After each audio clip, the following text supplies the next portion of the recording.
जिन्होंने मृत्यु पर विजय प्राप्त कर ली है, जिनसे असुर भयभीत होते हैं, जिनका कंठ नीला है, जो कल्याणकारी, अमृत के स्वामी और मंगलमय हैं, ऐसे सभी देवों के देव भगवान शंकर को हम सब वंदन करते हैं।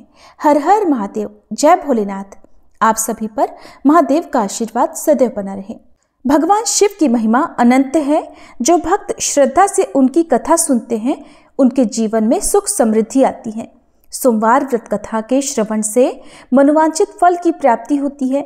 शनि, राहु, केतु के दोष शांत होते हैं और भोलेनाथ की कृपा भी सदैव बनी रहती है। इसलिए अब आप सभी श्रद्धा और भक्ति से इस पुण्यदायी कथा का श्रवण करें और भगवान शिव की कृपा प्राप्त करें। श्रोताओं, अब हम सब सोमवार की पावन कथा का श्रवण करते हैं। कथा को पूरा सुनकर वीडियो को लाइक करके कमेंट बॉक्स में जय भोलेनाथ जरूर लिख दीजिएगा। पौराणिक कथा के अनुसार अमरावती नगर में एक धनी व्यापारी रहा करता था। दूर दूर तक उसका व्यापार फैला हुआ था। नगर में उस व्यापारी का सभी लोग बहुत मान सम्मान करते थे। इतना सब कुछ होने पर भी वह व्यापारी मन से बहुत दुखी था, क्योंकि उस व्यापारी का कोई पुत्र जो नहीं था। दिन रात उसे बस एक ही चिंता सताती रहती थी कि उसकी मृत्यु के बाद उसके इतने बड़े व्यापार और धन संपत्ति को कौन संभालेगा। पुत्र प्राप्ति की इच्छा से वह व्यापारी हर सोमवार भगवान शिव की व्रत और पूजा किया करता था। सायंकाल को वह व्यापारी शिव मंदिर में जाकर भगवान शिव के सामने घी का दीपक भी जलाता था। उस व्यापारी की भक्ति देखकर एक दिन देवी पार्वती ने भगवान शिव से कहा, हे प्रभु, ये व्यापारी आपका सच्चा भक्त है। कितने दिनों से ये सोमवार का व्रत और पूजा नियमित कर रहा है। भगवान, आप इस व्यापारी की मनोकामना अवश्य पूर्ण करें। तब भगवान शिव ने मुस्कुराते हुए कहा, हे पार्वती, इस संसार में सबको उसके कर्म के अनुसार फल की प्राप्ति होती है। प्राणी जैसा कर्म करते हैं, उन्हें वैसा ही फल मिलता है। इसके बाद भी देवी पार्वती नहीं मानी। उन्होंने बार बार आग्रह करते हुए कहा, हे महादेव, हे प्रभु, आपको इस व्यापारी की इच्छा पूरी करनी ही पड़ेगी। ये आपका अनन्य भक्त है। हर सोमवार आपका विधिवत व्रत रखता है और पूजा अर्चना के बाद आपको भोग लगाकर एक समय ही भोजन भी ग्रहण करता है। आपको इसे पुत्र प्राप्ति का वरदान तो देना ही होगा प्रभु। देवी पार्वती का इतना आग्रह देखकर भगवान शिव ने कहा, देवी, तुम्हारे आग्रह पर मैं इस व्यापारी को पुत्र प्राप्ति का वरदान देता हूँ, लेकिन इसका पुत्र 16 वर्ष से अधिक जीवित नहीं रहेगा।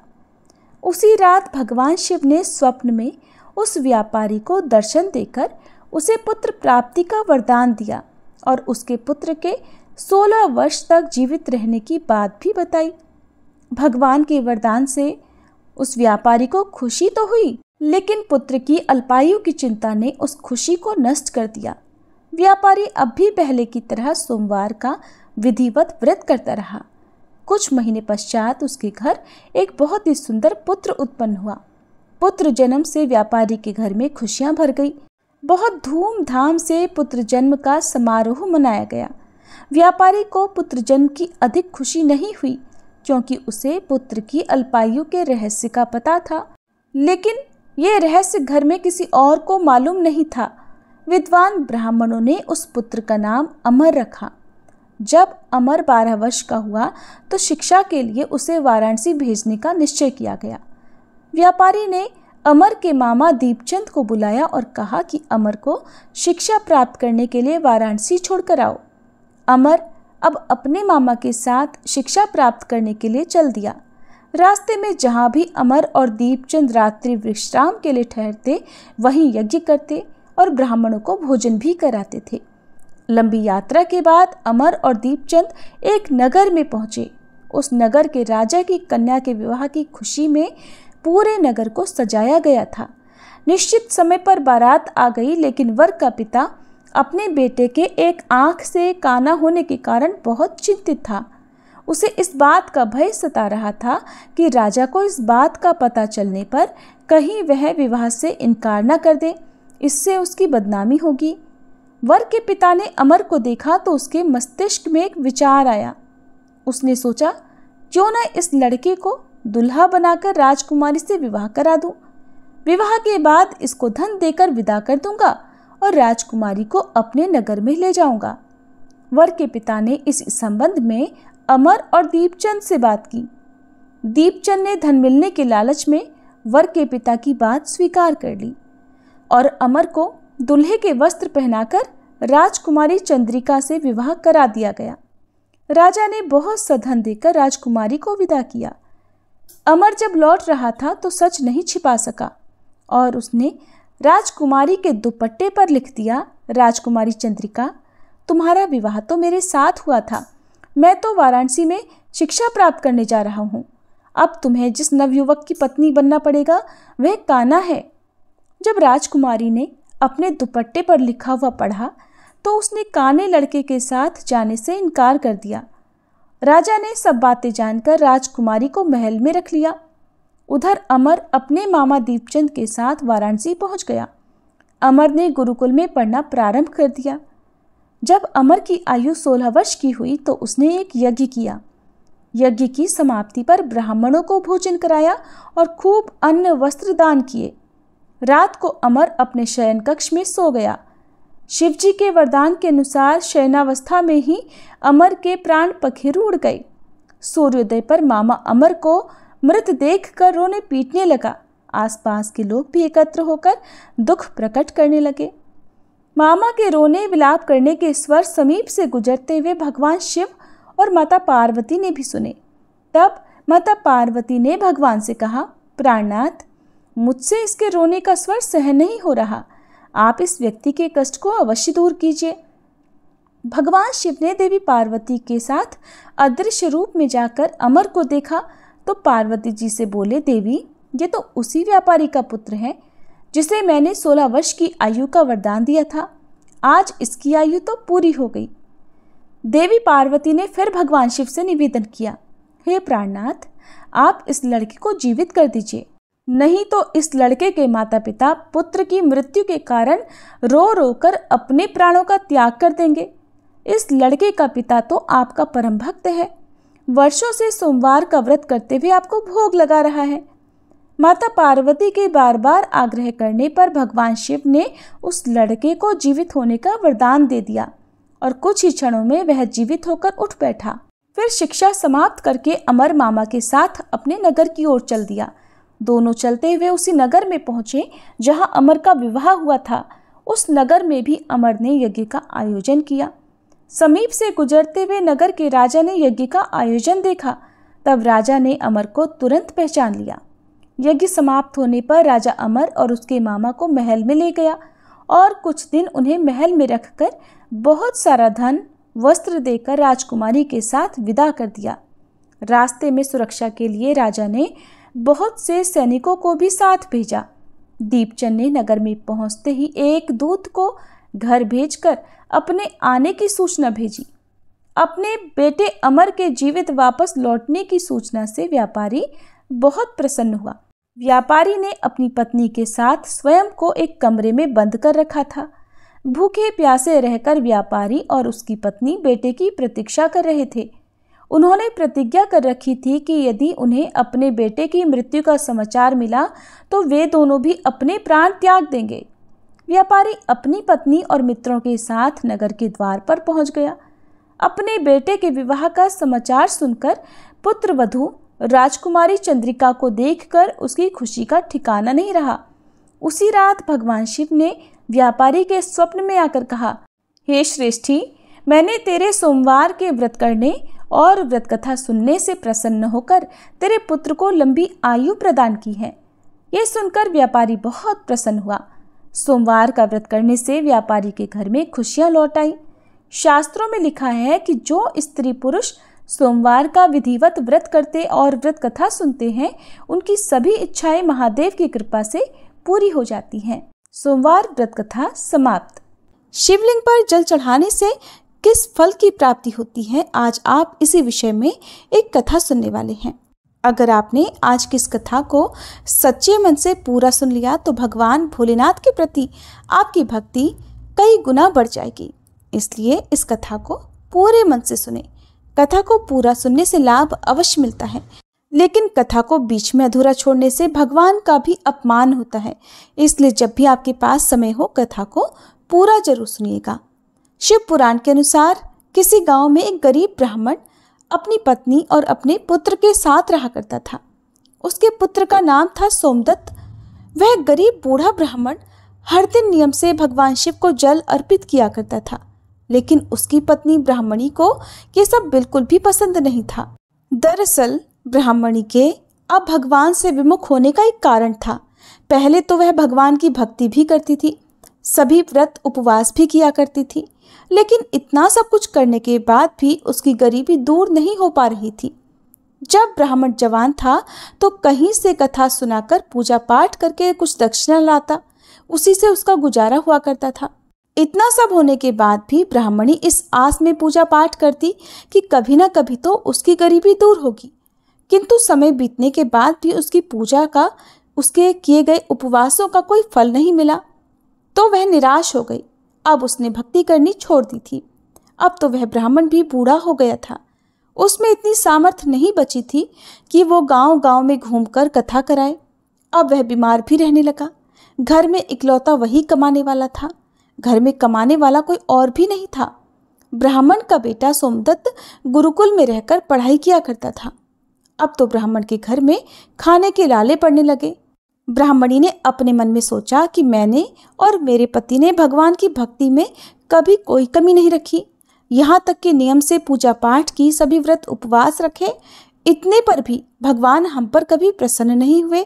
उन्होंने हमारी कभी गरीबी दूर नहीं की, इसलिए अब मैं पूजा पाठ नहीं करूँगी। अब वह ब्राह्मण देवता को भी पूजा पाठ करने से मना करने लगी। कहने लगती थी कि भोलेनाथ और अन्य देवी देवताओं की पूजा करते करते जवानी से बुढ़ापा आ गया, लेकिन भगवान ने हमारी गरीबी तो दूर की नहीं, उल्टा अब तो खाने को भी मोहताज हो गए हैं। अरे मेरी ही मत्ती मारी गई थी जो मैंने रात दिन उपवास व्रत किया, जब तब में अपने शरीर को सुखा दिया। अब क्या देंगे तुम्हारे शिव जी जो तुम अब भी शिवलिंग पर जल चढ़ाते हो। प्रिय श्रोताओं, ब्राह्मणी की इस प्रकार की बातों को सुनकर वह ब्राह्मण फिर भी कुछ नहीं कहता था। उसे तो अपने आराध्य देव भोलेनाथ पर पूरा विश्वास था। अब ब्राह्मण का बेटा भी अपनी शिक्षा पूरी करके गुरुकुल से वापस अपने घर आ गया। अब तक वह थोड़ा बड़ा हो चुका था, तो वह अपने माता पिता की सेवा करने लगा। एक दिन की बात है, शिव मंदिर में बैठकर सोमदत्त अपने पिता के साथ पूजा पाठ कर रहा था। वहीं पर वह शिव भक्तों को कथा सुनाने लगा। सोमदत्त कहने लगा कि जो भी भक्त भगवान शिव की कथा को सुनते हैं, उनके मन में जो भी कामना रहती है, भोलेनाथ उनकी वह कामना अवश्य पूरी करते हैं। सोमदत्त की ये बातें मंदिर में पूजा करने आए उसी राज्य के एक राजा ने सुन ली। उसे सोमदत्त की ये बात बहुत ही अच्छी लगी और उसने सोमदत्त को अपने यहाँ राजकुमारी को कथा सुनाने के लिए नौकरी पर रख लिया। अब तो सोमदत्त हर दिन राजकुमारी को कथा सुनाने जाया करता था। वहां से दक्षिणा में जो भी मिलता उससे ही वह अपने परिवार का पालन पोषण करने लगा। अब धीरे धीरे उनके घर में धन आने लगा, लेकिन अब भी ब्राह्मणी खुश नहीं थी। ब्राह्मणी ने कहा कि मुझे अपने बालक के भविष्य की चिंता है। हमारा तो जीवन जैसे तैसे कट गया, लेकिन मेरे बेटे का जीवन अभी बाकी है। हमारे पास इतना धन नहीं कि उसके काम आ सके, और हमारे मरने के बाद उसका क्या होगा। हमारी भक्ति पूजा पाठ का फल लगता है अब तो कभी नहीं मिलने वाला। क्या भोलेनाथ को मेरा दुख दिखाई नहीं देता? मेरा पुत्र राजा के घर से जो कुछ भी लेकर आता है, माना कि उससे हमारे पूरे परिवार का गुजर बसर हो जाता है, किसी तरह पेट भर जाता है, किंतु और भी तो आवश्यकताएं हैं, वो भला कैसे पूरी होंगी? भगवान ने क्या अपनी आंखें हमारी तरफ से बंद कर रखी हैं? क्या मेरे पुत्र को हमारी ही तरह गरीबी में रहकर जीवन बिताना होगा? ब्राह्मण और ब्राह्मणी की ये करुण पुकार जब कैलाश पर्वत पर विराजमान माता पार्वती ने सुनी, तो उन्होंने भोलेनाथ से कहा, हे देवों के देव महादेव, आप तो अंतर्यामी हैं, आप इन दोनों की परीक्षा क्यों ले रहे हैं प्रभु? ये ब्राह्मण तो आपका परम भक्त है, अब उसके दुखों का नाश कीजिए प्रभु, नहीं तो ये ब्राह्मण कहीं आपकी पूजा करना बंद ना कर दे और कहीं उसके मन में आपके प्रति विश्वास ही समाप्त ना हो जाए। तब तो फिर कोई भी आपकी पूजा नहीं किया करेगा। माता पार्वती की इस प्रकार की बातों को सुनकर भोलेनाथ ने कहा, देवी आप बिल्कुल भी चिंता ना करें, मैंने तो उनके भाग्योदय का बीज पहले ही बो दिया है। अब हम दोनों को साथ में लक्ष्मी जी और विष्णु जी को लेकर इस ब्राह्मण के घर जाने का समय आ गया है। मेरी कृपा के साथ ही वह ब्राह्मण दंपति भगवान विष्णु और माता लक्ष्मी जी के भी कृपा पात्र हैं। उन दोनों पति पत्नी ने हम दोनों की पूजा एक साथ की है। हे देवी, अब पृथ्वी लोक पर जाकर हमें शिव लीला करनी है। ऐसा कहकर भगवान शिव तुरंत ही माता पार्वती जी के साथ नंदी पर सवार होकर वैकुंठ लोक में जाते हैं, जहां पर दयानिधि भगवान विष्णु शेष नाग की शैया पर विराजमान थे और माता लक्ष्मी उनके चरण दबा रही थी। तब भगवान शिव ने श्री विष्णु जी से पृथ्वी लोक पर चलने के लिए कहा। भगवान विष्णु कहने लगे, हे देवी आप भी हमारे साथ चलिए, हमारे भक्त का बुलावा आ गया है। अब क्या था, चारों देवी देवता साधु और साध्वी का वेश धारण करके पृथ्वी पर उन ब्राह्मण के घर पर पहुंचकर अलख जगाने लगे और कहने लगे, अलख निरंजन, अलख निरंजन। घर में से वह बूढ़ा ब्राह्मण निकला और उसने देखा कि उसके द्वार पर साधु साध्वी खड़े हैं, तो उसने उन सब को प्रणाम किया। तब भगवान शिव और भगवान विष्णु कहने लगे, हे ब्राह्मण देवता, आज रात में हम आपके घर पर विश्राम करना चाहते हैं। तब ब्राह्मण पुत्र सोमदत्त ने अतिथि देवो भव ऐसा विचार करके कहा, महाराज मेरे घर में दक्षिणा में मिले दाल भात आदि से ही हम तीनों के भोजन की पूर्ति होती है, उसी से हमारा पेट भरता है, इसलिए मैं एक समय के भोजन की ही व्यवस्था कर सकता हूँ। साधु ने उस ब्राह्मण को एक बर्तन देकर कहा कि आज वो दाल भात इस बर्तन में बनाओ तो हम सबका दोनों समय का भोजन बन जाया करेगा। इस प्रकार उस बर्तन में बने भोजन से दोनों समय के भोजन की पूर्ति हो गई। इतना भोजन बना कि दोनों समय का भोजन सबने पेट भर कर खाया। अगले दिन प्रातःकाल सोमदत्त जाने लगा तो साधु रूपी भगवान शिव ने पूछा, पुत्र तुम कहाँ जा रहे हो? सोमदत्त कहने लगा, हे साधु महाराज, मैं राजकुमारी को कथा सुनाने जा रहा हूँ, ये मेरा नित्य का नियम है। तब साधु ने कहा, तुम कथा सुनाने के बाद राजकुमारी से पूछना कि तुम किस इच्छा की पूर्ति के लिए कथाएं सुनती हो। अब सोमदत्त राजकुमारी को कथा सुनाने के बाद उससे वही प्रश्न पूछता है कि हे राजकुमारी, मैं तुम्हें नित्य कथाएं सुनाता हूँ, लेकिन ये बताइए कि आप इन कथाओं को किस लिए सुनती हो। तब राजकुमारी कहने लगी, हे ब्राह्मण पुत्र, मैं इस इच्छा से कथा सुनती हूँ कि मुझे ऐसा वर मिले जिसकी चर्चा सभी के मुंह पर हो, उसके माथे पर चांद और सूरज की रोशनी हो और वह इतना भाग्यवान हो, इतना धनी हो कि उसके कदमों में लक्ष्मी थिरकती हुई हो और ऐसी बारात हो जो आज तक कभी किसी ने देखी ना हो। अब वापस आकर सोमदत्त ने राजकुमारी द्वारा कही हुई सारी बातें उन साधुओं को बताई। अब देखिए, अगले दिन प्रातःकाल जब सोमदत्त कथा सुनाने के लिए जाने लगा तो उन साधुओं ने कहा, पुत्र आज राजकुमारी से फिर वही प्रश्न करना, वो फिर से तुम्हें कल वाली बातें बताए तो तुम उस समय तुरंत ऐसा कह देना कि जैसा पति तुम्हें चाहिए वैसा तो केवल मैं ही हूँ, और ऐसा कहकर तुरंत वहां से चले आना। सोमदत्त कहने लगा, हे साधु महाराज, कहाँ मैं एक गरीब ब्राह्मण जिसका घर उसी की दी हुई दक्षिणा पर चलता है, और कहाँ वह एक राजा की पुत्री, एक राजकुमारी। राजा तो ये जानते ही कि मैंने उसके सम्मुख विवाह का प्रस्ताव रखा है, मुझे और मेरे परिवार को मृत्यु दंड देकर मौत के घाट उतार देगा, इसलिए साधु महाराज मैं तो ऐसा बिल्कुल नहीं करूँगा। साधु ने कहा, ठीक है, हम तुम्हें परिवार सहित अभिश्राप से भस्म किए देते हैं। सोमदत्त तो पहले ही उनके चमत्कार से डरा हुआ था। उसने सोचा कि राजा तो मुझे बाद में मृत्यु दंड देगा, ये साधु महाराज तो मुझे अभी अपने शाप से भस्म कर देंगे, इसलिए साधुओं को आश्वासन देकर और उनकी बात मानकर कथा सुनाने के लिए वह चला गया। कथा सुनाने के बाद सोमदत्त ने राजकुमारी से कहा, हे राजकुमारी, कल आपने जो बताया था उसके अनुसार जैसा वर तुम्हें चाहिए वैसा वर तो अकेला मैं ही हूँ। ऐसा कहकर वो तुरंत वहां से भाग आया। राजकुमारी की पुत्री को सुनकर एकदम आघात पहुंचा, वह हैरान रह गई।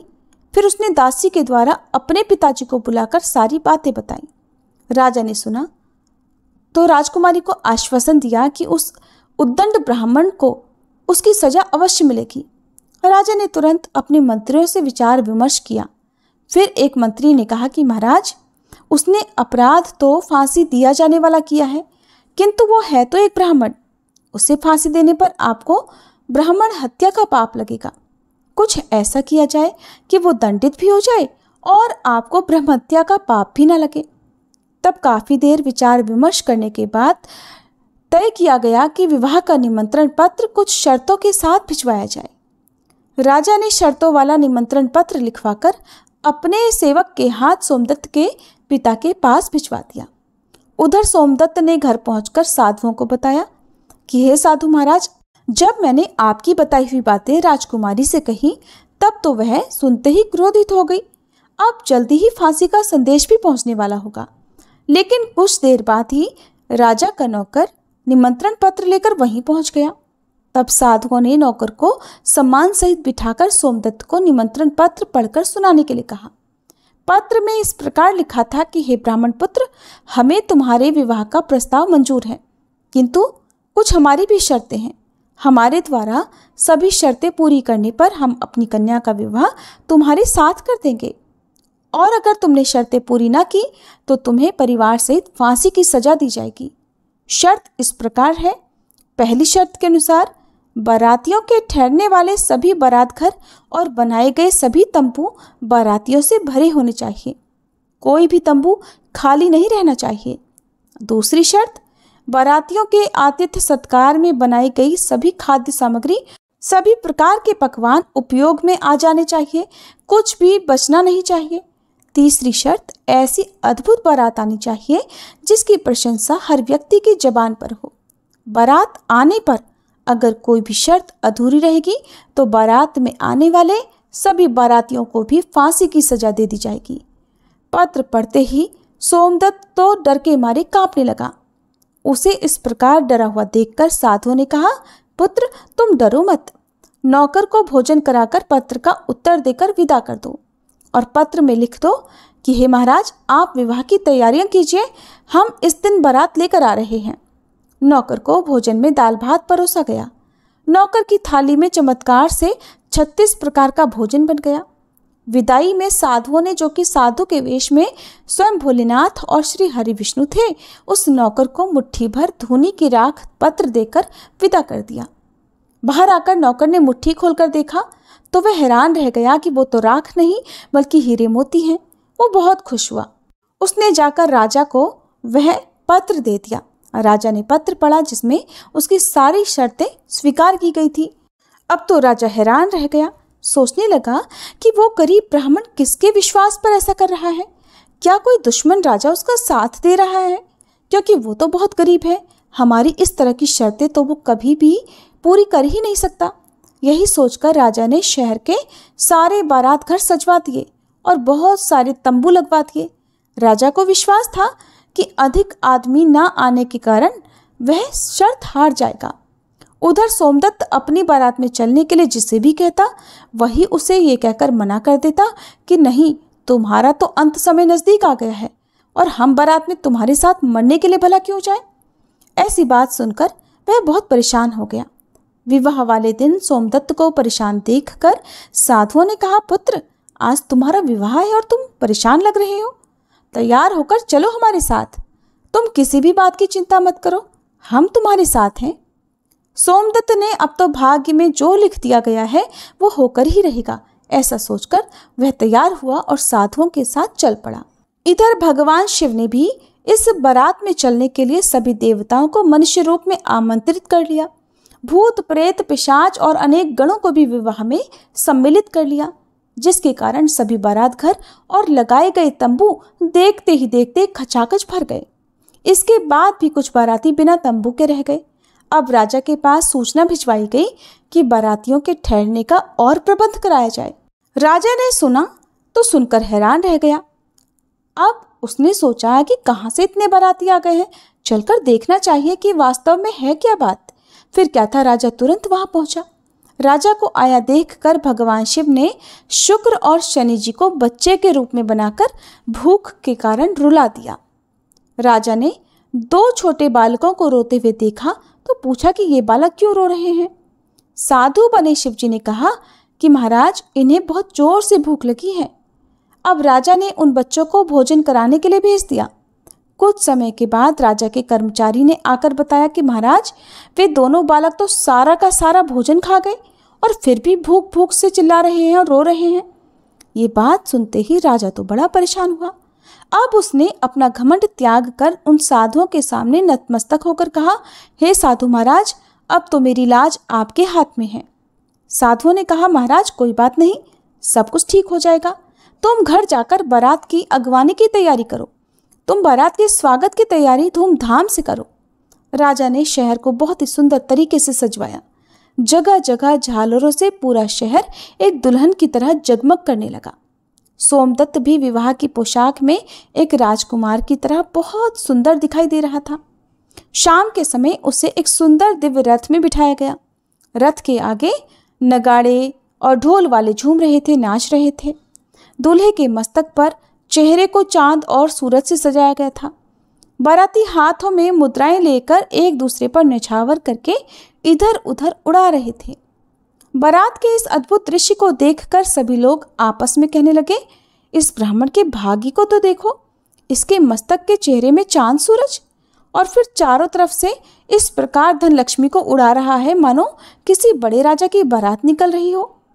ऐसी बारात तो हमने अपने जीवन में कभी नहीं देखी और ना ही कभी आगे देखने की उम्मीद है। ये तो भाग्य का बड़ा धनी है। प्रजा के मुंह से इस प्रकार की बातों को सुन करके माता पार्वती ने भगवान शिव से कहा, प्रभु आप जिस पर कृपा करते हैं उसके लिए तो अन्न धन के भंडार खोल देते हैं। भोलेनाथ ने कहा, हे देवी, जो भक्त मेरी पूरी श्रद्धा भक्ति से पूजा करते हैं, मुझ पर अटूट विश्वास करते हैं, मैं उन्हें उनकी पूजा का फल अवश्य देता हूँ। उन्हें दुख तभी तक झेलना पड़ता है जब तक कि उनके पाप कर्म समाप्त नहीं हो जाते। पुण्य कर्म जैसे ही उदय होते हैं उनके भाग्य के द्वार खुल जाते हैं। और जो भक्त भगवान की इन कथाओं को सुनता है उन्हें भी राजकुमारी की तरह फल मिलता है। राजकुमारी ने प्रतिदिन भगवान की कथाएं सुनी। उसके मन में जो भी कामना थी उसे वह कामना पूर्ण रूप से मिल गई। उसकी वह हर इच्छा पूर्ण हो गई। ये तो भोलेनाथ, माता पार्वती और भगवान विष्णु तथा माता लक्ष्मी जी की महिमा थी, जिसके कारण वह ब्राह्मण धनी हो गया।